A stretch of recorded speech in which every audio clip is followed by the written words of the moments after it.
Grabe guys, kita nyo naman oh. Yan, pakita natin lahat, 'di ba? Kitang-kita yung mga tao dito, guys. Talagang walang ibang ginagawa right now kundi maglinis na maglinis. Ito, oh, inaabot pala diyan pa naman kami kumakain, no? Shawarma.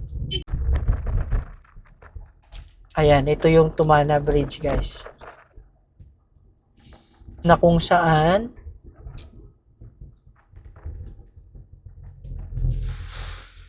kagahapon baha.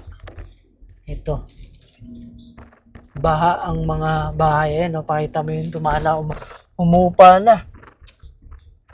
Ayan, no? Bali, wala na tubig dyan. Medyo umupa na. Normal na ang katubigan. At dito sa area na to, for sure, ito baha na to. Pagbaba dito. Ayan, no? Grabe yung putik, oh. Puti nakapasok na yung mga tao dun. Papasok na yung mga sasakyan nila. Ayan, no? Grabe putik, oh. Ayan, no? Kita natin, sir. And ito na yung bakas. Ito na nga. Bakas ng baha. Tingnan nyo yung paligid, oh. Ang layo doon sa kanina. Makikita mo na binaha talaga yan. Daming gamit dito. Ayan, oh. Ayan ang sitwasyon ngayon dito. Puro putik. Iba ang kulay ng kalsada. Kita nyo naman. Dami. Binaha talaga, oh. Pati yung mga bahay. Ayan, oh. Ayan guys ang sitwasyon natin dito ngayon. Tingnan natin doon sa bandang taas. Yan, puno yan, no? Baha. Grabe, no? Normal na yan, sir, no? Pagka talagang binabaha dito, ayan po ang sitwasyon. Dito sa Tumana area. Kaya kabisado na to ng mga tao. So, ingat-ingat, guys. Medyo at least humupa na yung baha dito. Pero grabe yung kinalabasan. Ayan. Pati yung mga sofa, yung mga bike. Lahat ito, sir. Pakita natin. Dami, oh. Ayan, oh. Damage talaga. Mga sofa nila. Grabe dito sa part na to.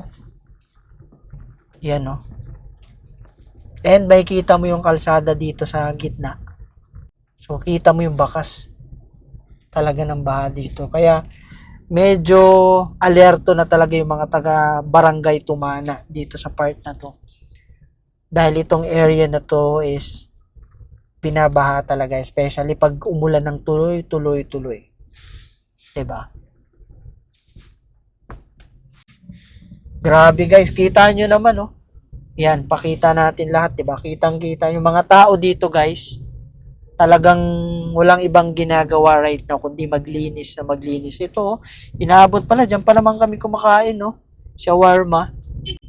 Ito, Don Benitos. Bumibili tayo diyan ng kasaba cake, pichi-pichi. Talagang binaharin talaga.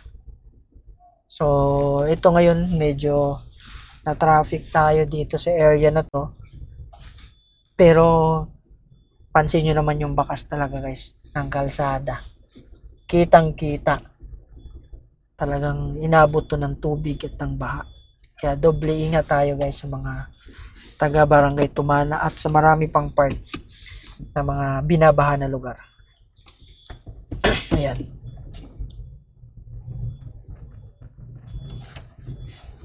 So, yan yung mga kagamitan. Mga gamit siguro yan sa bahay or electric fan, yung mga yung mga divider and all. Grabe. Wala talagang pinaligtas. So, yung mga tao dito, ang ginagawa nila ngayon, naglilinis sila. Ayan guys. Kita natin yung bakas guys, oh. Dito dami, brother. So, ayan guys, ang sitwasyon natin ngayon. Ayan, oh, dito ako bumibili ng bigas sa Dico Rice Store. Ayan, oh. Imagine mo, buti na lang talagang safety at ligtas pa rin sila. Ayan, dito tayo. Imagine mo. Ganyan ang sitwasyon ngayon dito.